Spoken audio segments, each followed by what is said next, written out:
কেউ যদি জুয়া খেলায় অংশগ্রহণ করে, চৌসার, ছক্কা, লুডু, দাবা, পাঞ্জা, ক্যারাম বোর্ড, তাস, গেমস, এই ধরনের আরো যত খেলা আছে যাতে টাকার হারজিত রয়েছে, জুয়া, সেই খেলায় যদি মানুষ অংশগ্রহণ করে তাহলে তার হাতকে সে শরীর শুকুরের রক্তের মধ্যে ডুবিয়ে দিল।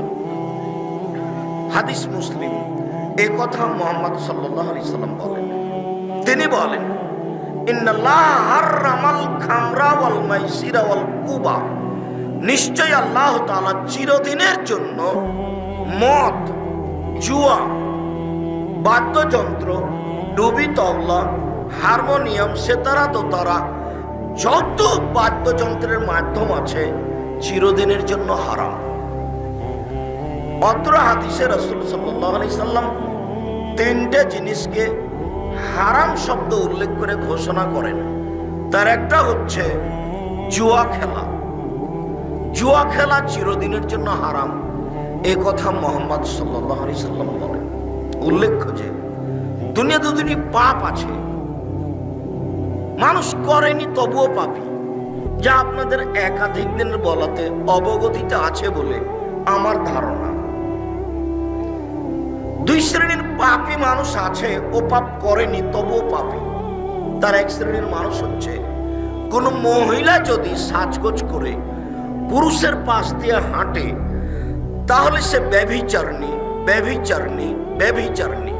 রাসূল সাল্লাল্লাহু আলাইহি ওয়াসাল্লাম কথাটি দুইবার তিনবার বলেন, অথচ সে জেনা করেনি।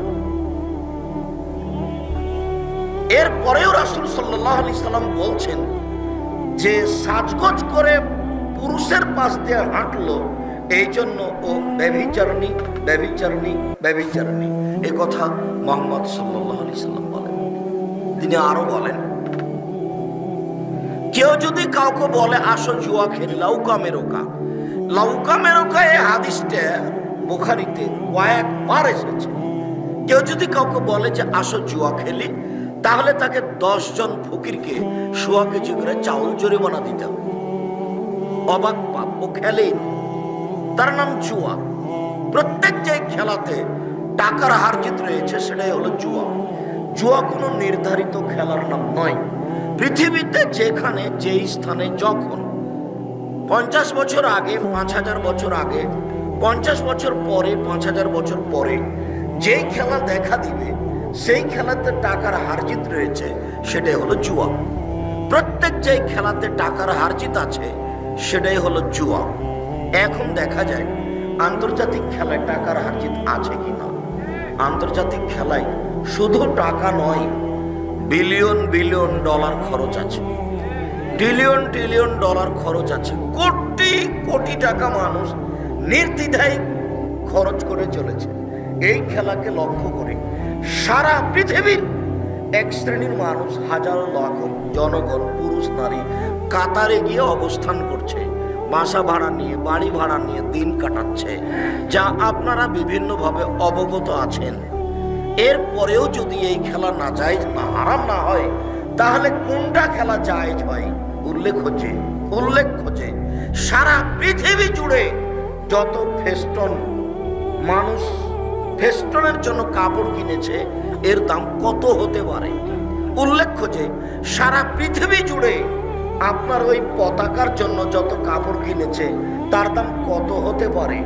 উল্লেখ্য যে মাগুরা জেলায় একটা লোক জমি বিক্রি করে 7.5 কিলোমিটার লম্বা পতাকা ঝুলিয়েছে। ফেনী জেলায় একটা লোক 4.5 কিলোমিটার লম্বা করে পতাকা ঝুলিয়েছে। সারা পৃথিবী জুড়ে যত পতাকার কাপড় কিনা হয়েছে তাতে কত পতাকা কাপড় লেগেছে হিসাব করা বড় কঠিন। আব্দুল্লাহ গত রাতের আগের রাতে ময়মনসিংহে এক জায়গায় বক্তব্য দিচ্ছিল। তো কথাগুলি অতীব গুরুত্বপূর্ণ থাকলেও আমি খুব পাশে মনোযোগ সহকারে বসেছিলাম, আমি ভালো করে ধরে রাখতে পারিনি।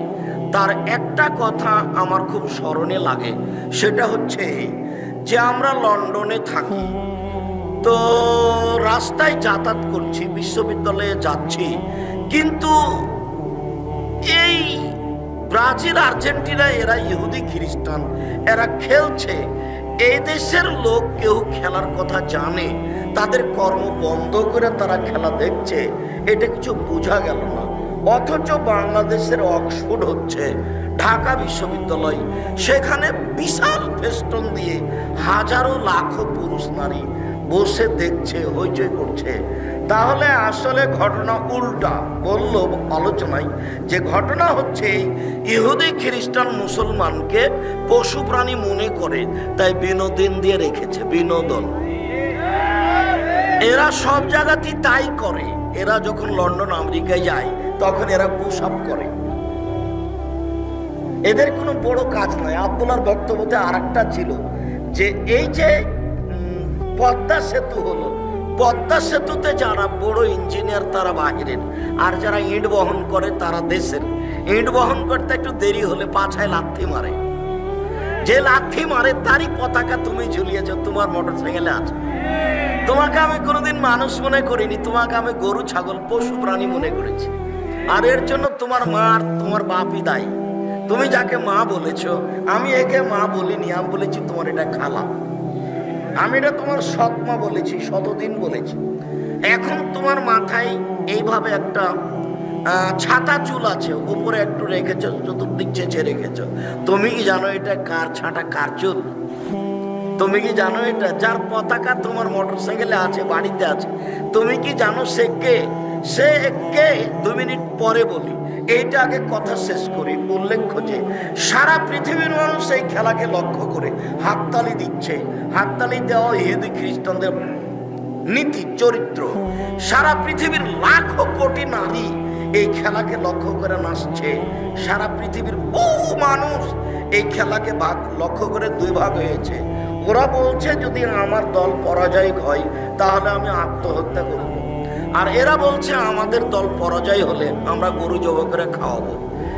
তারপরে সারা পৃথিবী জুড়ে যে টেলিভিশন ব্যবহার হচ্ছে, এতে কত খরচ আছে। এরপরেও সারা পৃথিবী জুড়ে যে মানুষের নামে গরু ছাগল পশু প্রাণী দিন রাত সারা রাত বসে দেখছে, এক খেলে চেয়ে আছে আর তালি মারছে আর মাঝে মধ্যে লাফ দিয়ে উঠছে, সব মিলে এটা খারাপ না কি? বুঝেও বুঝে না ওরা, অন্তর আছে বুঝে না, দেখেও দেখে না ওরা, চক্ষু আছে দেখে না, শোনেও শোনে না ওরা, কান আছে শোনে না। উলায়েকা কালানাম, তারা পশু প্রাণীর মতো, তারা গরু ছাগলের মতো, তারা কুকুর শরীরের মতো, বরং তার চেয়ে খারাপ। এখানে এখানে কোনো দায়িত্বশীল নেই। আপনার চোখের সামনে এখানে হেঁটে চলে গেল কি করে?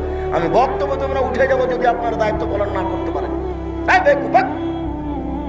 দেখো এখানে এখানে দাঁড়ান করো, তুমি দাঁড়াও, এখানে যাও, তুমি দাঁড়াও। অযোগ্যতার মতো দায়িত্ব পালন করছো, তোমাকে আমি বলিনি ওইখানে একজন পাহারা দাও, এখানে একজন পাহারা দাও, না আমাকে বলো, আমি দেখছি। সম্মানিত দিনী ভাই বোন, সম্মানিত দিনী ভাই বোন, আমি আপনাদের আন্তরিকভাবে অনুরোধ জানাচ্ছি, আমরা আপনাদের সামনে কিছু গুরুত্বপূর্ণ কথা বলবো। তাতে আমরা আশা করছি যে আপনাদের আমরা কিছু না কিছু উপকার করবই করবো ইনশাআল্লাহ। আপনারা ধৈর্যের পরিচয় দিয়ে, নিজের কাজ না দেখিয়ে ধৈর্যের পরিচয় দিয়ে সামনে এসে বসে কিছুক্ষণ সময় আলোচনা শুনুন। আপনাদের আমি কিছু না কিছু উপকার করবই করবো ইনশাআল্লাহ। বিশ্বাস করুন, আমি দীর্ঘ 32 বছর কোনোদিন অপ্রয়োজনীয় কথা বলিনি। বিশ্বাস করুন, আমি দীর্ঘ 32 বছর আমি কোনোদিন কেসা কাহিনী বলিনি। আল্লাহে আল্লাহর কসম, আল্লাহে আল্লাহর কসম, দীর্ঘ 32 বছর আমি কোনোদিন মানুষের কাছে পথ খরচ পাতেও যাইনি। কোনোদিন যদি প্রয়োজন প্রমাণ হয়ে যায় তাহলে সেদিন থেকে অন্তত আমি আর বক্তব্য দেব না। অতএব আবারও আমি কথার মধ্যে আপনাদেরকে অনুরোধ জানাচ্ছি, আপনারা আপনাদের কাজ বন্ধ করে, লেনদেন বন্ধ করে, ক্রয় বিক্রয় বন্ধ করে, গল্প বন্ধ করে সামনে বসে থেকে আলোচনা শোনার চেষ্টা করুন। আর আমাদের 8 কোণ সালাফিয়ার ছেলেরা, তোমরা একটু চতুর্দিকে পাহারা দাও। ওই আজকে তোমরা বক্তব্য শুনিও না, ওই সামনে যাতে কোনো মানুষ দাঁড়িয়ে না থাকে, বসার জন্য অনুরোধ করো। তোমার অনুরোধ রক্ষা না হলে তাকে চলে যেতে অনুরোধ করো, নথে বাধ্য করো। মুখটা নাক মুখে কিছু বলবো না, মুখটা বন্ধ করে ওদেরকে বসার জন্য আন্তরিকভাবে অনুরোধ জানাবো। বসেই কথা শুনতে হবে, জায়গা না থাকে সেটা ভিন্ন কথা। যেমন আমরা সেদিন রহনপুর নামে একটা জায়গা চাঁপাইনবাবগঞ্জে উপস্থিত হয়েছিলাম, তো অর্ধেক মানুষ বসে আছে, অর্ধেক মানুষ দাঁড়িয়ে আছে, হয়তো 1.5-2 লাখ মানুষ উপস্থিত হয়েছে। এরা তো আর জানেন যে এত মানুষ আসবে, এখন কি করে বসতে দিবে? তাদের কাছে আমরা আর বসার দাবিও করতে পারি না। তা আমরা তো আশা করছি আজকে বসার জায়গা আছে।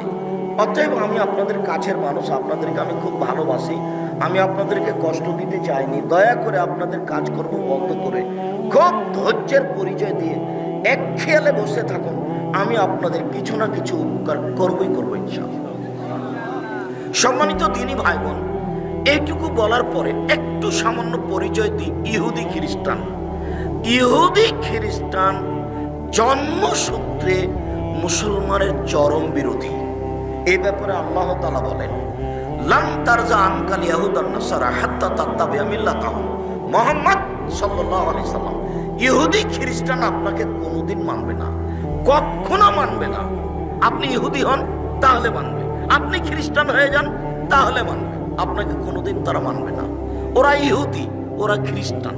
আর্জেন্টিনা ইহুদি খ্রিস্টান, ব্রাজিল ইহুদি খ্রিস্টান, চীন, জাপান, আমেরিকা, রাশিয়া, এইসব দেশগুলি সব ইহুদি খ্রিস্টান। পৃথিবীর প্রায় মানুষ ইহুদি খ্রিস্টান। যারা বলছে যে আমাদের নবী মুহাম্মদ সাল্লাল্লাহু আলাইহি সাল্লাম ভুয়া নবী, আমাদের নবী ভুয়া নবী, ওই তো সেদিন জর্জ বুশ যখন ইরাকের সাথে যুদ্ধ ঘোষণা করেছিল, তখন তার যুদ্ধের নাম দিয়েছিল ক্রুসেড যুদ্ধ, মানে ধর্মীয় যুদ্ধ। ও ধর্মীয় যুদ্ধে জয়ী হয়েছে, এটা তার দাবি। তার মানে মুহাম্মদ সাল্লাল্লাহু আলাইহি সাল্লাম ভুয়া নবী। নবী তো হলেন ঈসা, নবী হলেন মুসা। যদি আবারও কেউ নবী হন তাহলে ঈসা মুসার মাধ্যম দিয়ে আসতে হবে, অর্থাৎ ইসাহাকের মাধ্যম দিয়ে আসতে হবে। ইব্রাহিমের ছেলে হলেন ইসাহাক, ইসাহাকের ছেলে হলেন ইয়াকুব, ইয়াকুবের ছেলে হলেন ইউসুফ। এখন ইসবের ধারাবাহিকতায় আছেন সুলাইমান, দাউদ, ঈসা, মুসা। তাহলে মোহাম্মদকে এই সালে ধারাবাহিকতা আসতে হবে। হঠাৎ করে ইসমাইলের ছেলে মোহাম্মদ, এ আবার কে?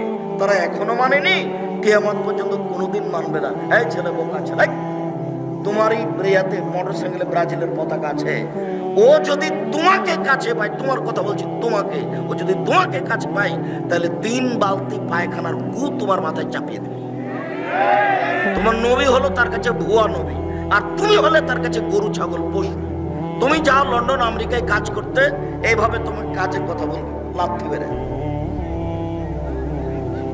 একটু 19-20 সালে তোমাকে মানবে না, লাথি মেরে তোমার কাজের কথা বলবে, আর সব সময় তোমার কাছে পায়খানা সাফ করিয়ে নেবে। আর তুমি শুনে রাখো, উপস্থিত বৈঠকের দিনী মুসলিম বোন, এই মেয়ে, তুমি কথা বলছো না, তুমি মেয়ে মানুষ এখানে এসেছো, গল্প করছো কেন?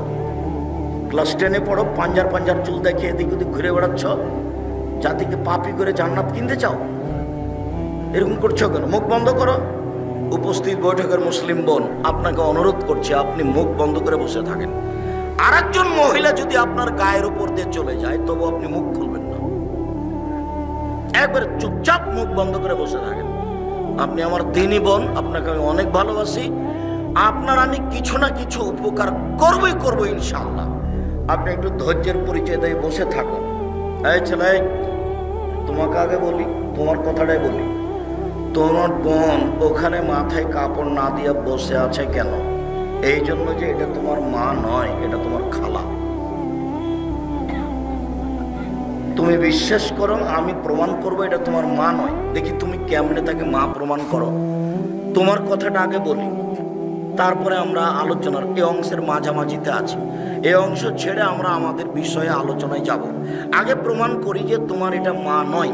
দেখি, জাবের রাদিয়াল্লাহু তাআলা আনহু বলেন যে আমরা এক যুদ্ধ থেকে যুদ্ধ করে আসছিলাম আল্লাহর নবীর সাথে, মদিনায় ঢুকবো, এরকম সময় আল্লাহর নবী বলেন, এই সবাই থামো এখানে, আমরা সকালে মদিনায় ঢুকবো। তখন আমি জাবের বললাম, আল্লাহর নবী, আমি নতুন বিবাহ করেছি, আমাকে বাড়ি যেতে অনুমতি দেন। আমার এই কথা শুনে আল্লাহ রাসূল বলতে লাগলেন, ও তুমি নতুন বিবাহ করেছো, বিক্রানাম সাইয়্যিবা, তো তুমি তালাক প্রাপ্ত মেয়ে বিবাহ করেছো না কুমারী মেয়ে বিবাহ করেছো? আমি বললাম যে সাইয়্যিবা, তালাক প্রাপ্ত মেয়ে বিবাহ করেছি। ওর আগে বিবাহ হয়েছিল, ওর স্বামী তাকে ছেড়ে দিয়েছে, আমি তাকে বিবাহ করেছি। তখন আল্লাহ রাসূল বলেন, আরে আল্লাহ বিক্রান তুলাইবকা, তুমি কুমারী মেয়ে কেন বিবাহ করলে না? তুমি তার সাথে খেলতে, ও তোমার সাথে খেলতো। আরে তুমি কুমারী মেয়ে কেন বিবাহ করলে না? তুমি তার সাথে খেলতে, ও তোমার সাথে খেলতো। আরে তুমি অবিবাহিতা মেয়ে কেন বিবাহ করলে না? তুমি তার সাথে খেলতে, ও তোমার সাথে খেলতো। যাক, রাসূল সাল্লাল্লাহু আলাইহি সাল্লাম এই পর্যন্ত বললেন। এখন দেখি জাবের কি বলছেন। জাবের রাদিয়াল্লাহু তাআলা আনহু বলছেন, আল্লাহর নবী, আমার বাপ উহুদের যুদ্ধে শহীদ হয়েছেন 6 জন মেয়ে রেখে। আমার 6টা বোন আছে। আমার বোনদের সমবয়সের মেয়েকে আমি বিবাহ করতে চাইনি 4টা কারণে। আল্লাহর নবী, আমার বাপ উহুদের যুদ্ধে শহীদ হয়েছেন 6টা মেয়ে রেখে। আমার 6টা বোন আছে। আমি আমার বোনদের সমবয়সের মেয়েকে বিবাহ করিনি 4টা কারণে। উপস্থিত বৈঠকের মুসলিম বোন, আপনি আবার কথা বলছেন কেন? আপনাকেই তো লক্ষ্য করে কথা বলছে, আপনি একটু মুখ বন্ধ করেন। আপনি মহিলা মানুষ, আপনি একটু মুখটা বন্ধ করেন, আপনাকেই বলছি। আপনি একটু কান লাগিয়ে একটু কথাটা শোনেন। আপনাকে আমি বললাম যে এমন ভাবে বসে থাকেন পাখি যেন মনে করে আপনি পাথর। আপনার গায়ের ওপর দিয়ে যদি আরেকজন চড়ে চলে যায় তো আপনি মুখ খুলবেন না। এইভাবে বসে থাকেন। আপনাকে বলছি, আপনি দেখেন, আল্লাহর নবী, আমি আমার বোনদের সমবয়সের মেয়েকে, কুমারী মেয়েকে বিবাহ করিনি 4টা কারণে। এক, তুয়াত দেবাহুন না, আমার স্ত্রী যেন আমার বোনদেরকে শিষ্টাচার শেখাতে পারে। শিষ্টাচার, শিষ্টাচার কি জিনিস? আম্মু, ডান হাতে গিলাস ধরে পানি পান করো, বাম হাতে ধরো না, বাম হাতে শয়তান ধরে। শিষ্টাচার। আম্মু, ডান পায়ের জুতা আগে পরো, বাম পায়ের জুতা পরে পরো। শিষ্টাচার। আম্মু, জুতা খোলার সময় বাম পায়েরটা আগে খোলো, ডান পায়েরটা পরে খোলো। শিষ্টাচার। আম্মু, রাস্তায় হাঁটার সময় রাস্তার এক পাশ দিয়ে হাঁটবা। শিষ্টাচার। আম্মু, বিছানে শোয়ার সময় দোয়া পড়ে ডান কাতে শুইবা। শিষ্টাচার। আমার স্ত্রী যেন আমার বোনদেরকে শিষ্টাচার শিখাতে পারে, এই জন্য আমি আমার বোনদের বয়সের মেয়েকে বিবাহ করিনি। তালাক প্রাপ্ত বড় বয়সের মেয়েকে বিবাহ করেছি যাতে করে আমার বোনদেরকে 4টা শিখাতে পারে। তার একটা হলো শিষ্টাচার। এই ছেলে, তোমার মাথায় ছাতা চুল, বলো তো এটা কোন শিষ্টাচার? তোমার মা আছে? বলো যে আমার মা আছে, দেখি আবার বলো তো দেখি। তোমার বাপ কাপুরুষ মানুষ, তার ফাঁকে পরিবারটা নষ্ট হয়েছে। তোমার মা এই পরিবারকে কবর দিয়েছে। তোমার মা তোমাদের এই পরিবারকে কবর দিয়েছে। তোমার মা স্টার জালসা দেখে আজকে বক্তব্য শুনতে এসেছে। তোমার মা এখানে বসে আছে, ছোট ব্লাউজ পরে এখন বসে আছে। তোমার মা স্টার জালসা বন্ধ করে এখানে এসেছে। তোমার মা তোমাদের পরিবারকে কবর দিয়েছে। এই যে তোমার ছোট ভাইটা তোমার পাশে আছে, প্যান্টটা টাকনোর নিচে আছে, বলো এটা কোন শিষ্টাচার? তোমার দাড়ি চাঁচা আছে, বলো এটা কোন শিষ্টাচার?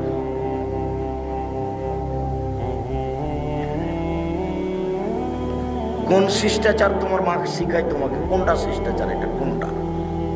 কি শিখলে জীবনে? ব্রাজিলের পতাকা নিয়ে দৌড়িয়ে বেড়াচ্ছ আর হাততালি মারছো, এটা কোন শিষ্টাচার? 2, আমার স্ত্রী যেন আমার বোনদেরকে বিদ্যে শিখাতে পারে, বিদ্যে শিখাতে পারে। আম্মু,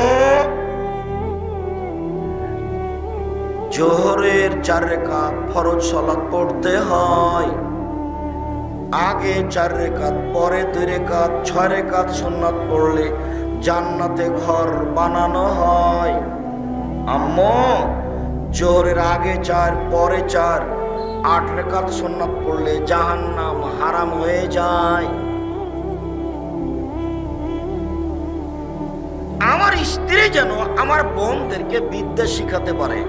3 অতুরাজ্জালাহুন্না, আমার স্ত্রী যেন আমার বোনদের মাথার চুল চিরুনি করে রাখতে পারে, পরিপাটি করে রাখতে পারে, সাজগোজ করে রাখতে পারে। এই ছেলে, তোমার বোন ক্লাস 10-এ পড়ে, দেখো পাঞ্জার চুল নিয়ে দৌড়িয়ে বেড়াচ্ছে এখানে। ও মুসলমানের না হিন্দুর? তুমি বলো দেখি, কষ্ট লাগে? কষ্ট লাগলে কিছু আসে যায় না। তোমাকে বলতে এসেছি, তোমার মরার পর্যন্ত যেন এই কথা মনে থাকে। কি করবে এভাবে পশু প্রাণীর মতো জীবন কাটিয়ে? লাভতে এভাবে উঠে কি করবে? জীবনটা তো কাটালে এইভাবে। মুখের চরিত্র ফুলের মতো পবিত্র। এই জন্যই আমার মনে কষ্ট পাই এবং মাঝে মধ্যে বলি, আমার মনে বড় সাধ, আমি এই দেশের মাটিতে ছেলে মেয়েকে জামিয়া সালাফিয়া প্রতিষ্ঠানে উন্নত মানের বাংলা, ইংরেজি, আরবি শিক্ষা দিয়ে অন্যায়ের বিরুদ্ধে লড়বো মুখে কলমে মিডিয়ায়। সেটাই জামিয়া সালাফিয়া, শিরক মুক্ত প্রতিষ্ঠান জামিয়া সালাফিয়া, বিদআত মুক্ত প্রতিষ্ঠান জামিয়া সালাফিয়া, দল মুক্ত প্রতিষ্ঠান জামিয়া সালাফিয়া, সংগঠন মুক্ত প্রতিষ্ঠান জামিয়া সালাফিয়া, হইচই মুক্ত প্রতিষ্ঠান জামিয়া সালাফিয়া। একজন আরেকজনের বিরুদ্ধে লড়ে, একজন আরেকজনের বিরুদ্ধে বদনাম করে জীবনটা ধ্বংস করে কি করবে? মানুষকে জেল হাজতে দিয়ে, মিথ্যা সাক্ষী দিয়ে, দাঙ্গাবাজি করে, জোর করে জমি দখল করে, জোর করে জমি ভোগ করে জীবনটাকে কাটিয়ে দিলে কি করলে? ফিরআউন ডুবে গেছে। তোমার বিচার পরে হবে। যারা সমাজে দাঙ্গাবাজি করে তাদের বিচার পরে হবে, তারা জালেম। যারা জোর করে জমি দখল করেছে তারা জালেম, ওদের বিচার পরে হবে। যারা দোকানে বসে আড্ডা পিটে মানুষের বদনাম করে তারা জালেম, তাদের বিচার পরে হবে। যারা ক্ষমতা দেখিয়ে মানুষকে জেল হাজতে দেয় তাদের বিচার পরে হবে, তারা জালেম। যারা ওসর জাকাত দেয় না তাদেরও বিচার পরে হবে, তারাও জালেম। কেন?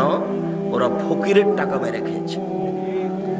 যারা ওসর জাকাত দেয় না তারা ফকিরের টাকা মেরে খেয়েছে, ওরাও জালেম, ওদের বিচার পরে হবে। একজন ভালো মানুষের বিচারের সময়সীমা কতটা আমি বলতে পারেন? একজন ভালো মানুষের বিচারের সময়সীমা কত মিনিট বলতে পারেন? 1 ওয়াক্ত ফরজ সালাত আদায়ের সমান, মোটামুটি 5-7 মিনিট, 10 মিনিট। আর যদি আপনার বিচারটা 1 দিন লেট হয় তাহলে 50,000 বছর, 3 দিন লেট হলে 1.5 লক্ষ বছর। মারামারি করে জীবন কাটিয়ে কি করলে? দোকানে বসে আড্ডা পিটে মানুষের বদনাম করে কি করলে? এইভাবে জীবন কাটিয়ে কি হবে? খুব সাধারণ ভাবে দুনিয়াতে থাকতে হবে। উপার্জন বৈধ করতে হবে, বাস উপার্জনের কাজ শেষ, বাড়ি চলে আসতে হবে। এশার সালাতের পরে রাত 10টায় ঘুমিয়ে যেতে হবে, রাত 3টায় উঠতে হবে, 4টায় উঠতে হবে, 2টায় উঠতে হবে জরুরি, 10টায় ঘুমাতে হবে জরুরি, বাধ্য। চাঁপাই নবাবগঞ্জের ভাষাতে আপনাকে তো ঘুমাতে হবে, আপনার বাপকে ঘুমাতে হবে। কোন দিনই জরুরি আলোচনা না থাকলে আপনাকে 10টার পরে ঘুমিয়ে যেতে হবে। রাত 2টা 3টায় উঠবেন, 3টায় উঠে আকাশের দিকে তাকিয়ে সূরা আলে ইমরানের শেষ 5 আয়াত পড়বেন, শেষ রুকু। যদি না পারেন তাহলে বলবেন লা ইলাহা ইল্লাল্লাহু ওয়াহদাহু লা শারীকা লাহু লাহুল মুলকু ওয়া লাহুল হামদু ওয়া হুয়া আলা কুল্লি শাইইন কাদির ওয়া সুবহানাল্লাহি ওয়া আলহামদুলিল্লাহি ওয়া লা ইলাহা ইল্লাল্লাহু আল্লাহু আকবার ওয়া লা হাওলা ওয়া লা কুওয়াতা ইল্লা বিল্লাহ রব্বিগফিরলি। সব পাপ ক্ষমা হয়ে গেছে। রাতে উঠতে অভ্যাস হতেই হবে, জরুরি। জীবনে কিছু করতে পারলেন না, যদি রাতে উঠতে না পারেন তাহলে মনে করতে হবে আমি কিছু করতে পারিনি জীবনে। আসার যাওয়ার সমান সমান মানুষের বদনাম করে চলে গেলাম দুনিয়াতে। আর আপনি সহজ মনে করিয়েন না, প্রত্যেকটা বিপদ আছে সামনে। আপনাকে আমি আরো অনুরোধ জানিয়েছি এ অংশে যে আপনি আল্লাহকে কিছু বলতে শিখুন, ভালো হবে। মানুষের কাছে কিছু চায়েন না, মানুষ কিছু বলতে শিখিয়েন না। রাতে উঠে সুন্দর করে উঁচু করে 2 রাকাত সালাত আদায় করে যদি কিছু চান, স্বাভাবিকভাবে যদি চান তাহলে এভাবে চাইবেন, এভাবে হাত উঠে থাকবেন। উপস্থিত বৈঠকের মুসলিম বোন দেখেন এদিকে, আবার গল্প করছেন নাকি? আপনার সাথে আমার কথা শেষ হয়নি, আপনি একটু থামেন। আবার গল্প করছেন নাকি? এই মেঘ, মুখখান তোমাকে বন্ধ করতে বললাম, তুমি বুঝতে চাও না? স্বাভাবিকভাবে যখন কিছু চাইবেন তখন হাত উঠে থাকবে, কাঁধ সামনাসামনি, মিলেও থাকতে পারে ফাঁকাও থাকতে পারে। এটা হাদিসে কিছু উল্লেখ হয়নি। বলা হয়েছে স্বাভাবিক হাত তুলে দোয়া হলো এরকম, কাঁধ সামনাসামনি। আর যখন মানুষ ইমতিহান এখনই দিতে হবে, এখনই দিতে হবে, দেওয়া আগে তারপরে কোনো কথা, তখন এভাবে। এটা মিলেও থাকতে পারে ফাঁকাও থাকতে পারে। আল্লাহ নবী এই কথা কিছু বলেন। এভাবে উঠছে আগে দোয়ায় ইসমে আজম পড়তে হবে। ইসমে আজম, ইসমে আজম কি? আল্লাহুম্মা ইন্নী আসআলুকা বিআন্নাকা আনতাল্লাহ লা ইলাহা ইল্লা আনতাল আহাদুস সামাদুল্লাযী লাম ইয়ালিদ ওয়া লাম ইউলাদ ওয়া লাম ইয়াকুল লাহু কুফুয়ান আহাদ। যদি ইসমে আজম মুখস্থ না থাকে তাহলে দোয়া ইউনুস হলো ইসমে আজম। লা ইলাহা ইল্লা আনতা সুবহানাকা ইন্নী কুনতু মিনাজ জালিমিন। এটাও যদি না থাকে তাহলে সূরা ফাতিহার প্রথম 3 আয়াত, আলহামদুলিল্লাহি রাব্বিল আলামিন আর রহমানির রহিম মালিকি ইয়াউমিদ্দিন, এ দিয়ে প্রশংসা করা হয়েছে। ওখানে কিছু বলতে হলে আগে প্রশংসা করতে হয়। প্রশংসা করলে খুব খুশি, হ্যাঁ তুমি ঠিক বলেছ, যেটাই চাইবে সেটাই দিয়ে দেব, বলো কি চাও। আর মানুষই তো প্রশংসা প্রিয়। একটা ধনী মানুষ আপনারা এখন মাদ্রাসার জন্য টাকার কথা বলতে গেছেন, যেই বলছেন 10,000 টাকা দেন তো সম্মেলন উপলক্ষে, তোমার কে গো, যাও ওইদিকে যাবো। জি আসসালামু আলাইকুম, আপনার কথা তো আমরা খুব শুনি, আপনি তো খুব প্রশংসনীয় মানুষ, আপনাকে সবাই ভালোবাসে। আমরা একটা বড় কাজ নিয়ে এসেছি, আপনার তো মহৎ উদ্দেশ্য, আপনার অনেক প্রশংসা শুনি, আমাদের একটু 10,000 টাকা দেওয়ার ব্যবস্থা করবেন। আচ্ছা ঠিক আছে, তাহলে আর একবার দেখা করো দেখি। একটা কিছু বলবে, মানে ও প্রশংসা প্রিয় মানুষই, আর ও তো বলছে যে আমি প্রশংসা করলে খুব খুশি হই, তা আলহামদুলিল্লাহ। ওই জন্য আল্লাহ নবী বলছেন আফজালুদ দুআ আলহামদুলিল্লাহ, সবচেয়ে উত্তম দোয়া হলো আলহামদুলিল্লাহ, প্রশংসা আছে যে, সেই জন্য খুব। আর সূরা ইখলাস পড়লে তিনবার পড়লে একবার কোরআন মাজিদ পড়ার সমান হয়। কেন? সূরা ইখলাস খুব দামি, শুধু তার গুণ বর্ণনা করা হয়েছে, ওতে তিনি খুশি। সূরা ইখলাস মানে পড়লেন আপনি মানে উনি খুব খুশি হয়ে গেছে। হ্যাঁ ঠিক বলেছো তুমি, আমি কাউকে জন্ম দিই না, আমি কারো থেকে জন্ম নি না, আমি হচ্ছে নিরপেক্ষ মুখাপেক্ষীহীন, আমাকে কেউ পারে না। আপনি যখন এরকম ভাবে বললেন তখন উনি বলছেন হ্যাঁ ঠিক আছে ঠিক আছে ঠিক আছে, 3বার পড়ে একবার কোরআন মাজিদ পড়ার নেকি দিয়ে দেবো, 3বার পড়ে একবার কোরআন মাজিদ পড়ার নেকি দিয়ে। আয়াতুল কুরসি পড়েন অনেক, আয়াতুল কুরসিতে কেন? আয়াতুল কুরসিতে এরকমই প্রশংসা আছে, তার উনি প্রশংসায় খুব খুশি। এই জন্য সুবহানাল্লাহি ওয়া বিহামদিহি সুবহানাল্লাহিল আযীম, এটা হলো সবচেয়ে ভারী নেকি দাঁড়ি পাল্লায়, এতে আল্লাহর প্রশংসা আছে। এই জন্য তাই আল্লাহ রাসূল বলছেন আফজালুদ দুআ আলহামদুলিল্লাহ, সবচেয়ে উত্তম দোয়া হচ্ছে আলহামদুলিল্লাহ। তো এখন আপনি ইসমে আজম পড়েন, যদি ইসমে আজম না পারেন তাহলে দোয়া ইউনুস পড়েন। দোয়া ইউনুস যদি না পারেন তাহলে প্রশংসার জন্য সূরা ফাতিহার প্রথম 3 আয়াত পড়েন। এরপরে দুরূদে ইব্রাহিম, দুরূদে ইব্রাহিম লাগবে কিন্তু, আল্লাহুম্মা সাল্লাল্লাহু বারিক আলা। দুরূদে ইব্রাহিম না পড়লে আপনার দোয়া উপরে যেতে যেতে থেমে যাবে। ওই দোয়া ইব্রাহিম, দুরূদে ইব্রাহিম ঠেকিয়ে রেখেছে, পড়ো তাহলে যেতে পারবে না। লা ইয়াসাদু দোয়া, মানুষের দোয়া উপরে যাবে না দুরূদে ইব্রাহিম ছাড়া। দুরূদে ইব্রাহিম পড়তে হবে, তাহলে আপনার দোয়া এখন উপর দিকে যাবে। ও ঘেরে রেখেছে, শিক্ষক সবাইকে বলতে বাধ্য, বলতে হবে, দিন রাত বলতে হবে, তারপরে হওয়া না হওয়া পরে। যত বলবেন তত খুশি, যত কম বলবেন তত অখুশি। উপস্থিত বৈঠকের তিনি মুসলিম বোন, 3 নম্বর হলো মাথার চুল চিরুনি করে দিতে হবে। যেন আমার বোনদের মাথার চুল চিরুনি করে দিতে পারে, সেই জন্য আমি আমার বোনদের সমবয়সের মেয়ে বিবাহ করিনি। 4 অতাকুম আলাইহিন্না, আমার স্ত্রী যেন আমার বোনদের উপরে পাহারা দিতে পারে। আমার স্ত্রী আমার বোনদের জন্য পাহারাদার। তোমার মা তোমাদের জন্য পাহারাদার। বলো কি পাহারা দিয়েছে বলো দেখি। তোমার মার জন্য 4টে জরুরি।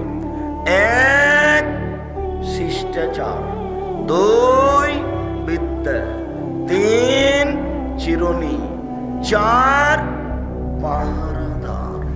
তোমার মা এই পরিবারে পাহারাদার। এনারা 8 মাদ্রাসা চালায়, একটা পাহারাদার রেখেছে। সকালে এসে হুমায়ুন দেখলো যে 2 ঘন্টা ঘুমিয়েছিল, তো হুমায়ুন তাকে বলছে হবে না বাবা তুমি যাও, পাহারা তুমি দিতে এসে ঘুমিয়ে আছে, হবে না বাবা তুমি যাও। এখন তোমার মাও পাহারাদার ঘুমিয়েছিল, কিছুই বললো না তোমরাকে। এখন তোমার বাপের উচিত তোমার মাকে বলা যে তুমি যাও, হয়েছে। এটাই করতে হবে, আমি করতে আদেশ করিনি, পরামর্শ দিলাম। জরুরি 1 শিষ্টাচার শিখাতে হবে তোমার মাকে তোমাকে। 2 বিদ্যা তোমার মাই শিখে দেবে। 3 চিরুনি করে দেবে, তোমাদেরকে পরিপাটি করে রাখবে, সাজগোজ করে রাখবে। 4 তোমাদের উপরে পাহারা দিবে। বলো কোন পাহারা? বলো তোমার বোন এখানে দাঁড়িয়ে আছে, এখন শীতের দিনে আমার বোন দাঁড়িয়েছে, আমার মাই বগড়া বাজার যায়, তোমার বাপ কাপুরুষের জন্য যায়। তোমার বাপের জন্য 5টা জরুরি জিনিস ছিল। আল্লাহ নবী বলেছেন পৃথিবীর মানুষ স্বামী হলে 5টা জিনিস লাগে। রাসূল সাল্লাল্লাহু আলাইহি ওয়াসাল্লাম বলছেন ইয়া মাশারাস শাবাব মান ইসতাতা মিনকুম বাত ফালিয়াতাজাওয়াজ। পৃথিবীর পুরুষ যারা বিবাহ করতে চাও, ক্ষমতা থাকলে বিবাহ করবা, বিবাহ করলে ক্ষমতা লাগে। ফাইনামেস্তাতে যদি ক্ষমতা না থাকে তাহলে ভীষণ তাকে রোজা রাখতে হবে। রোজা থেকে থেকে থেকে যৌবনকে একবারে মিটিয়ে ধূলিসাৎ করে দাও মাটির সাথে। বিবাহ করিও না, ক্ষমতা না থাকলে বিবাহ করিও না, ক্ষমতা না থাকলে বিবাহ করিও না, নইলে ছেলে মেয়ে খারাপ হয়ে যাবে, সবাই বউ খারাপ হয়ে যাবে। শুনুন 5টা জিনিস লাগে। 1 যে মানের খাচ্ছেন বউকে সে মানের খাওয়াবেন। 2 যে মানের পড়ছেন সে মানের পড়াবেন। 3 অলাতু কাব্যে কটু কথা বলবেন না, গালি দিবেন না, মারবেন না, ঠোঁট মোটা বলবেন না, রং কালো বলবেন না। 4 মুখের উপরে মারবেন না। 5 অলা তাত্র খাইল্লা ফিল বাইতে, আপনি আপনার স্ত্রীকে আপনার বাড়ি ছাড়া কোথাও যেতে দিবেন না। খালার বাড়ি যেতে পারে না, ফুফুর বাড়ি যেতে পারে না, নানির বাড়ি যেতে পারে না, মায়ের বাড়ি যেতে পারে না, জরুরি দুর্ঘটনা ছাড়া বাড়ি ত্যাগ করতে পারে না। বাজার তো বহু দূরের কথা, বাজার তো ভাবতেই পারে না। আপনি কাপুরুষ সেজন্য বাজার ভেবে ওই ঘুরে বেড়াচ্ছে। আপনি বেশি সুযোগ দিয়েছেন, বোকা মহিলা দিন রাত অভিমান করে, খালি বলে এটা মোটা কাপড় ভালো লাগে না, এটা চিকন কাপড় ভালো লাগে না। তখন আপনি 3-4 দিন পরে বলছেন তুই যাও, তুই যে বাজার। এই তো অবস্থা হয়েছে। তখন শয়তান সুযোগ পেয়ে কয়দিন পরে বলছে যে সংসার হবে না, তালাক, তুই যা, 1 তালাক 2 তালাক 3 তালাক, তোকে তালাক দিলাম, 1 বছর 3 তালাক, তুই এখন চলে যা।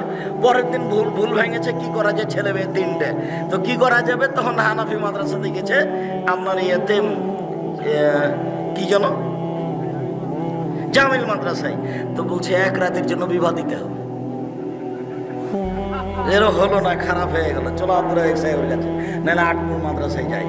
বলে হ্যাঁ সংসার চালু আছে, 1 তালাক হয়েছে, কোনো সমস্যা নেই, তোর 5 যাক সিজদা করি আলহামদুলিল্লাহ। ধর্ম এইভাবেই চলছে। এই ছেলে লজ্জা করো তুমি, তোমার মাকে 4টে জিনিস বলে দিও তো। 1 শিষ্টাচার শিখাবে তোমার মা তোমাদেরকে। 2 বিদ্যা শিখাবে। 3 তোমাদেরকে সাজগোজ করে রাখবে। এটা আমি বলিনি, এটা মুহাম্মদ সাল্লাল্লাহু আলাইহি ওয়াসাল্লাম বলেন, হাদিস বুখারী মুসলিম। 4 তোমার মা তোমাদেরকে পাহারা দিবে। আল্লাহ নবী বলছেন তোমার মা পাহারাদার, আমরা বলিনি, পৃথিবীর কোনো মানুষ বলেনি। মুহাম্মদ সাল্লাল্লাহু আলাইহি ওয়াসাল্লাম বলেছেন তোমার মা তোমার জন্য পাহারাদার।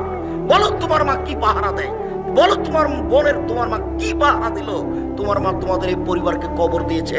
আজকের ঘটনা তোমাকে বলছি, তোমার মা ঢং ঢং করে এসেছে, আবার ঢং ঢং করে চলে গেছে। এখন টিভি খুলে বসে আছে, যে দেখো এই তো তোমার মা, যে বলিও খালা, খালা বলে ডাকি, এটা তোমার মা না, এটা তোমার সৎ মা। এটা তোমার মা নয়, এটা তোমার খালা, এই কথাই ঠিক। এটা তোমার মা নয়, এটা তোমার খালা, এই কথাই ঠিক। এটা তোমার খালা নইলে এটা তোমার সৎ মা। নইলে তোমাদের পরিবারকে এরকম ভাবে নষ্ট করলো কেন? তোমাদেরকে এভাবে ধ্বংসের পথে টেনে নিয়ে গেল কেন? সে চিন্তা ভাবনা করলো না কেন? শোনো, উপস্থিত বৈঠকের দিনে মুসলিম ভাই বোন শোনেন, ইহুদি খ্রিস্টান, 1 মিনিট, ইহুদি খ্রিস্টান যতবার সূরা ফাতিহা পড়েন শেষে গিয়ে বলেন গায়রিল মাগযুবি আলাইহিম ওয়ালাদ-দাল্লিন। আল্লাহ, ওরা ইহুদি অভিশপ্ত, ওদের পথ দেখায়ও না। ওরা ইহুদি, ওরা অভিশপ্ত, ওদের পথ দেখায়ও না। দাল্লিন, ওরা ভ্রান্ত খ্রিস্টান, ওরা পথহারা, ওদের পথ দেখায়ও না। ওরা খ্রিস্টান, ওদের পথ দেখায়ও না। এ কথা বলো দিন রাত 24 ঘন্টা। আবার আর একটা বলছি, শোনো উপস্থিত বৈঠকের দিনই মুসলিম ভাই বোন, একটু খেয়াল করেন। এই ছেলেরা এদিকে লক্ষ্য করো, গৌর গায়ে হাত দিয়ে বসে আছো নাকি? এদিকে খেয়াল করো, একটা কথা যেন 19-20 না হয়। এদিকে দেখো, আল্লাহর নবী মক্কা থেকে মদিনায় আসলেন। মদিনায় এসে দেখলেন যে মদিনার লোকেরা মুহররমের 10 তারিখ রোজা আছে। মদিনায় এসে দেখলেন যে মদিনার লোকেরা মুহররমের 10 তারিখে সিয়াম থাকছে। তাহলে রাসূল বলেন, কি ব্যাপার, তোমরা মুহররমের 10 তারিখে সিয়াম থাকো কেন? তখন মদিনার লোকেরা বলল, আরে এটা তো আমাদের বড় দিন। এই দিনে আল্লাহ ফেরাউনকে ডুবিয়ে দিয়েছেন, এই দিনে আল্লাহ মূসাকে বাঁচিয়ে দিয়েছেন, এই কারণেই তো আমরা আল্লাহর শুকরিয়া আদায় করি। মুহররমের 10 তারিখ হচ্ছে আমাদের জন্য বড় দিন। মুহররমের 10 তারিখে আল্লাহ ফেরাউনকে ডুবিয়ে দিয়েছেন, মুহররমের 10 তারিখে আল্লাহ মূসাকে বাঁচিয়ে দিয়েছেন, তাই আমরা শুকরিয়া আদায় করি। তখন মুহাম্মদ সাল্লাল্লাহু আলাইহি ওয়াসাল্লাম বলছে, হ্যাঁ ঠিক ঠিক ঠিক, আমিও তোমাদের চেয়ে বেশি শুকরিয়া আদায় করাতে হক রাখি। আমিও মুহররমের 10 তারিখে সিয়াম থাকলাম। সঙ্গী সাথী, তোমরা মুহররমের 10 তারিখে সিয়াম থাকো। যেমন বলেছেন সিয়াম থাকো, তেমনি বলছে, হ্যাঁ আমরা মুহররমের 10 তারিখে সিয়াম থাকবো। মানে কেন থাকবো? দিন রাত আপনি বলছেন ওদের বিরোধিতা করতে হবে, ওদের বিরোধিতা করতে হবে, ওদের বিরোধিতা করতে হবে, ইহুদি খ্রিস্টানের বিরোধিতা করতে হবে। আপনি দিন রাত বলছেন ওরা মুহররমের 10 তারিখ রোজা থাকে, আমরা কেন থাকবো? তাহলে তাদের অনুসরণ হয়ে গেল। বিরোধিতা হলো কিভাবে? বিরোধিতা তো হলো না, আমরা মুহররমের 10 তারিখে সিয়াম থাকবো না। তখন আল্লাহ রাসূল বলছেন, থামো থামো থামো থামো থামো, শোনো, লাইন পাকায় তো সানাতাল কাবেলা, আমি যদি সামনে বছর বেঁচে থাকি লাসুমান্না তাসিয়া, তাহলে মুহররমের 9 তারিখও সিয়াম থাকবো। 9 তারিখ হবে বিরোধিতা, 10 তারিখ হবে শুকরিয়া। আর তুমি ব্রাজিলের পতাকা মোটরসাইকেল নিয়ে ঘুরো, বলো তো এটা কেমন?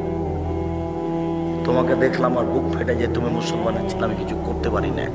আমি তোমাকে চোখে দেখি, রাস্তা দিয়ে হাঁটলে বিশাল পতাকায় তুমি খেলা দেখো। কাতার হলে কি হবে আমি বলেছি, একদিকে আছে জিবরাইল আলাইহিস সালাম আর একদিকে আছে মালাকুল মউত, দুইজন মিলে আন্তর্জাতিক ফুটবল খেলাচ্ছেন কাবা ঘরের মাঠে, তবু হারাম। বুঝেননি কথা? একদিকে কে আছেন?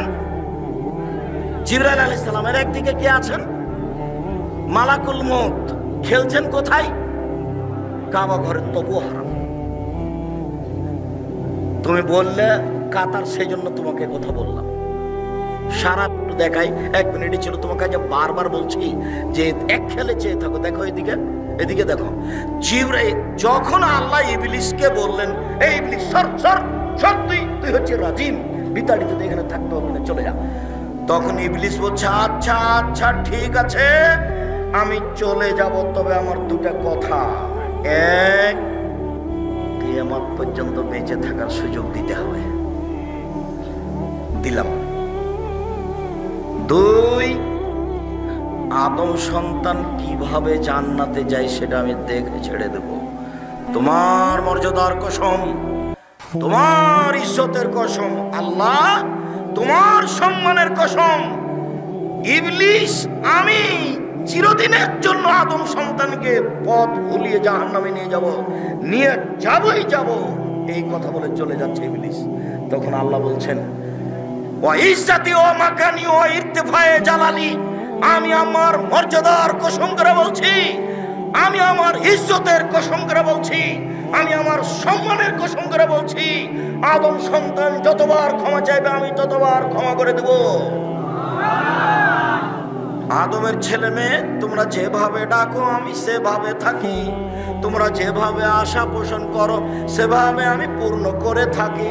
আদমের ছেলে মেয়ে তুমি যেভাবে ডাকো আমি সেভাবে থাকি, তুমি যেভাবে আশা পোষণ করো আমি সেভাবে পূর্ণ করে থাকি। তোমার পাপ বেশি হতে হতে যদি আকাশে লেগে যায়, তুমি যদি আমার কাছে ক্ষমা চাও, আমি ক্ষমা করে দিই। আমি পরোয়া করি না তুমি কত বড় পাপী, আমি পরোয়া করি না তুমি কত বড় পাপী। তুমি যেভাবে ডাকো আমি সেভাবে থাকি, তুমি যেভাবে আশা পোষণ করো সেভাবে আমি পূর্ণ করে থাকি। তুমি ক্ষমা চাইলে আমি ক্ষমা করে দিই। আমি পরোয়া করি না তুমি কত বড় পাপী, আমি পরোয়া করি না তুমি কত বড় পাপী। তুমি যেভাবে ডাকো আমি সেভাবে থাকি, তুমি যেভাবে আশা পোষণ করো আমি সেভাবে পূর্ণ করে থাকি। ইবলিস সরে যা। স্পষ্ট বিষয়টা বুঝতে পারলেন? ইহুদি খ্রিস্টান ফাঁকি দিয়েছে আপনাকে। এখনো আরেকটু কথা আছে, শেষ হয়নি।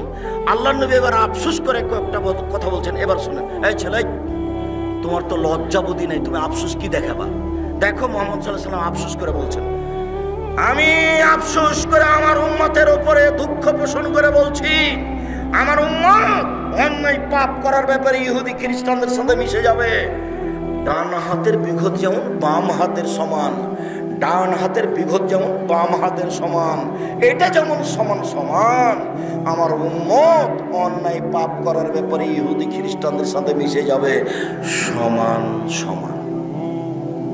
আবার বলছেন, পৃথিবীর মানুষ শুনে রাখো, ডান পায়ের জুতা যেমন বাম পায়ের সমান, ডান পায়ের জুতা যেমন বাম পায়ের সমান, সমান সমান যেমন আমার উম্মত ইহুদি খ্রিস্টানদের সাথে অন্যায় করার ব্যাপারে মিশে যাবে তেমন। আবার বলছেন, আমি দুঃখ করে বলছি, ইহুদি খ্রিস্টান যদি মার সাথে জেনা করে থাকে, আমার উম্মত মার সাথে জেনা করবে। এগুলো তিনি আমাদের উপর আফসোস করে বলে রেখে গেছেন। হাদিস সব বুখারী মুসলিম।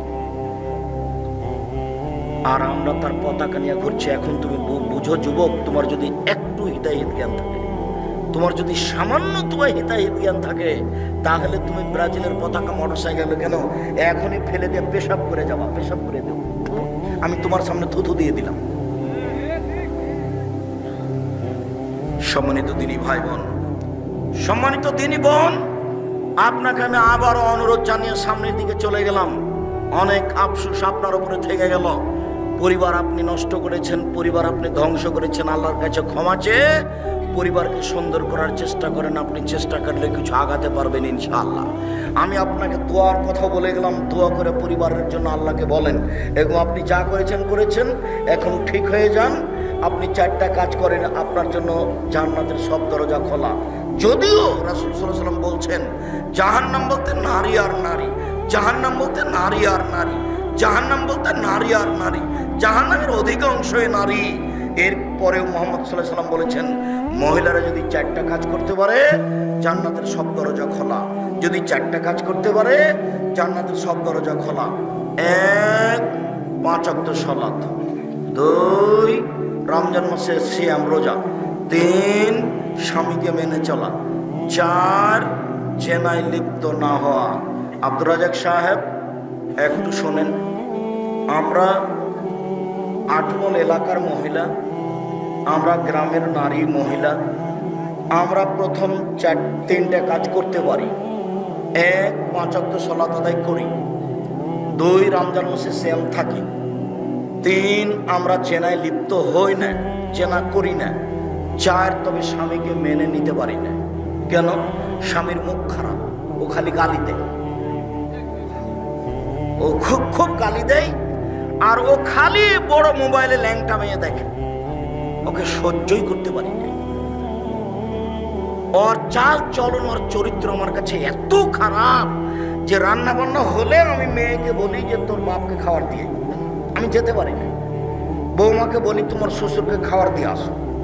ঠেলাই পড়ে যদি আমি একবার চাই পানি নিয়ে, তো গিলাসটা এইভাবে ঠেকুস করে রেখে বলছিল, ওর মুখের কারণে, ওর স্বভাবের কারণে। আমি আপনার সাথে একমত, এই কথাই ঠিক। এই ছেলে, এই কথাই ঠিক। এখানে এমনও যুবক আছে, শত যুবক আছে, যার হাজারো মেয়ের সাথে চেনার সম্পর্ক আছে, যার মোবাইলে দিন রাত ল্যাংটা মেয়ে নাচে, দিন রাত। শোনো, তোমাকে আমি একটু আশ্বস্ত করি, তুমি যদি আজ মোবাইলের নোংরা মেয়ে ছেড়ে দিতে পারো, তাহলে বিচারের মাঠে তুমি বিচারের মাঠে 7 শ্রেণীর মানুষ ছায়াতলে থাকবে, তার মধ্যে তুমিও থাকবে ইনশাআল্লাহ। তুমি ফিরে আসো। আর মোবাইলের আর একটা নাম হলো চেনা, মোবাইলের আর একটা নাম হলো জাদু। পেশাব পায়খানাতে মানুষ মোবাইল নিয়ে যায়, তার মানে মোবাইল হলো জাদু। চেনা কি করে? আইনানে তাজনিনে চেনা হমন নাজর, 2 চোখের চেনা হচ্ছে চোখ দিয়ে দেখা। আর লোজনানের চেনা হল ইস্তেমাও, 2 কানের চেনা হচ্ছে কান দিয়ে শোনা। তোমার 2 কানে ইয়ারফোন লাগা আছে, গান চলছে ইন্ডিয়ার, আর তোমার চোখের সামনে ল্যাংটা মেয়ে নাচছে। অলিয়াত জেনাহাল বাদশ, হাতের জেনা হচ্ছে হাত দিয়ে ধরা। আর রিচের জেনাহাল মাসি, পায়ের জেনা হচ্ছে পা দিয়ে চলা। জেনাল কালতাতামনা তাস্তাহি, অন্তরের জেনা হচ্ছে পরিকল্পনা করা। জেলাল নেলাস নুতকম, আর জিবার জেনা হচ্ছে কথা বলা। এগুলো সব জেনা। শোনেন, একটা কথা চট করে মনে পড়লো, একটা হাদিস মুসলিম, দেখি আপনাকে আমি বুঝাতে পারি কিনা। গত জুমায় আমি বলছিলাম, আমি চেষ্টা করছি আপনি এক খেয়ালে চেয়ে থাকেন তো আপনাকে আমি বুঝাতে পারি কিনা। এইরকমই একদিন বৈঠকে আল্লাহ নবী বলছেন, ইস্তাহিউ মিনাল্লাহি হাক্কাল হায়া, পৃথিবীর মানুষ তোমরা একটু আল্লাহকে সত্য সত্যই লজ্জা করো। পৃথিবীর মানুষ তোমরা একটু আল্লাহকে সত্য সত্যই লজ্জা করো, তোমরা একটু আল্লাহকে লজ্জা করো। তো সাহাবীগণ বলছেন, ইন্না নাস্তাহি মিনাল্লাহি, আমরা সত্যই আল্লাহকে লজ্জা করি। আল্লাহ নবী, আমরা আল্লাহকে লজ্জা করি। তখন আল্লাহ রাসূল বলছেন, লাইসা কাযালিকা, না না না না না না, তুমি যেটা বুঝেছো সেটা নয়, তুমি যেটা বুঝেছো সেটা নয়। মান ইস্তাহি মিনাল্লাহি হাক্কাল হায়া, যে ব্যক্তি আল্লাহকে সত্য সত্য লজ্জা করে তার 4টা কাজ জরুরি। 1, ওয়ালিয়াফাজ রাসাহা ওয়া মাওয়া, সে যেন মাথাকে হেফাজতে রাখে এবং মাথার সাথে যত কিছু আছে এর সাথে কয়েকটা কথা আছে। 2, ওয়ালিয়াফাজ বাতনাহু, সে যেন তার পেটকে হেফাজতে রাখে। 3, ওয়ালিয়াজকুর বিলাল মাউতা, সে যেন মরণকে স্মরণ করতে পারে। 4, সে যেন পরকালকে স্মরণ করে দুনিয়া ত্যাগ করতে পারে। এই 4টা যেই করে সেই হলো সত্যই সত্যই আল্লাহকে লজ্জা করে। 1, মাথাকে হেফাজতে রাখা। মাথা মানে গলা থেকে উপর দিককে হেফাজতে রাখা। 1 নম্বরে হলো চক্ষু। চক্ষুকে হেফাজতে রাখে যে, সেই মাথাকে হেফাজতে রাখে। বলো এখন তোমার মোবাইলের কি খবর? 2, কানকে যে হেফাজতে রাখে সেই মাথাকে হেফাজতে রাখে। বলো তোমার কানের ইয়ারফোনের কি খবর? 3, মুখ জিহ্বাকে যে হেফাজতে রাখে সেই মাথাকে হেফাজতে রাখে জিহ্বা। 1 মিনিট, রাসূল সাল্লাল্লাহু আলাইহি ওয়াসাল্লাম বলছেন, পৃথিবীর মানুষ শুনে রেখো, তোমরা যদি 2টা জিনিসের জিম্মেদারি নিতে পারো, আমি মুহাম্মদ সাল্লাল্লাহু আলাইহি ওয়াসাল্লাম তোমাদেরকে জান্নাতে নিয়ে যাওয়ার জন্য জিম্মেদারি নিলাম। 1, মুখকে যে হেফাজতে রাখবে আর যে লজ্জা স্থানকে হেফাজতে রাখবে, জেনায় লিপ্ত হবে না, আমি মুহাম্মদ সাল্লাল্লাহু আলাইহি ওয়াসাল্লাম তাকে জান্নাতে নিয়ে যাব, আমি জিম্মেদারি নিলাম। এই ছেলে বসো। ওই ছেলে উঠলো কেন? ব্যস্ত হয়েন না। আমরা এক পর্যায়ে, আমি তো আর আব্দুল্লাহ বিন ফজল নই যে ভোর পর্যন্ত বক্তব্য দিই। আব্দুল্লাহ বিন ফজল রাহিমাহুল্লাহ আমার শোনা কথা ঘন্টার ঘন্টা বক্তব্য দিতেন। তা আমরা তো অত বক্তব্য দিতে পারি না, আমাদের কাছে অত বিদ্যাও নেই। আমরা আপনার তাকিয়ে থাকতে থাকতে দেখবেন কথা শেষ হয়ে গেছে।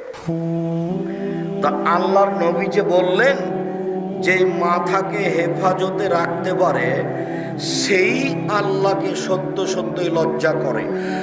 তো মাথাকে হেফাজতে রাখার 1 নম্বর পথ হলো চোখ, 2 নম্বর পথ হলো কান, 3 নম্বর পথ হলো মুখ।